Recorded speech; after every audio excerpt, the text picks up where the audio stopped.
இப்போ ஓகேவா? வலி இருக்கா? பரவாயில்ல சார், நான் ஓகே தான். கோயில்ல நடந்ததை பத்தியே யோசிச்சுட்டு இருக்கீங்களா? ஆமா சார். அதான் நீங்க ஆசைப்பட்ட மாதிரியே உங்க தாலி உங்க கழுத்துக்கு வந்துருச்சுல்ல. உண்மைதான் சார். ஆனா திருடன் என் கழுத்துல இருந்து அறுத்துட்டு போன தாலிய நீங்க திருப்பி கொண்டு வரேன்னு சொல்லிட்டு போனீங்க. ஆனா உங்களுக்கு தாலி கிடைக்கல. குளத்துல முங்கி எந்திரிக்கிறப்போ தாலி எப்படி என் கழுத்துக்கு வந்திருக்கும்? ஒண்ணுமே புரியல சார்.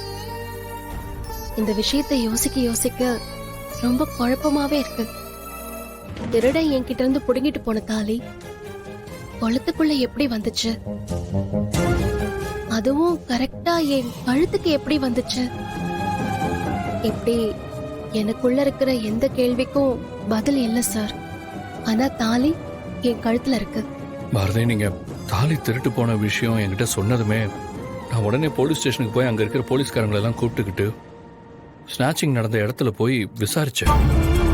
பட் எனக்கு எந்த யூஸ்ஃபுல்லான தகவலும் கிடைக்கல. அடுத்து என்ன பண்ணலான்னு யோசிச்சுட்டு இருந்தப்பதான் நீங்க கோவில்ல பிடிவாதமா தலையில தேங்காய் உடைச்சிட்டு இருக்கீங்கன்னு நான் கேள்விப்பட்டேன். அதை தடுக்கிறதுக்காக தான் நான் கோயிலுக்கு வந்தேன். நல்ல வேளை அதுக்குள்ள அந்த அகோரி வந்து தடுத்து நிறுத்திட்டார். நாம இவ்வளவு தூரம் சொன்னதுக்கு அப்புறமும் பாரதி யோசிச்சுக்கிட்டே இருக்காங்க. ஒருவேளை தண்ணிக்குள்ள இருக்கிறப்போ நான் அவங்க கழுத்துல தாலியை போட்டதை பார்த்துட்டாங்களா?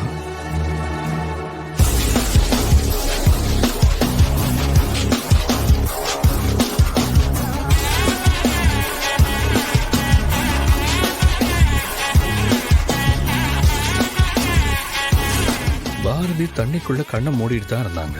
அப்படின்னா கண்டிப்பா என்ன பார்த்திருக்க சான்ஸே இல்லை. அப்ப வேற என்னதான் யோசிக்கிறாங்க? எது எப்படி இருந்தாலும் இப்போதைக்கு சமாளிச்சுதான் ஆகணும். சமாளிப்போம்.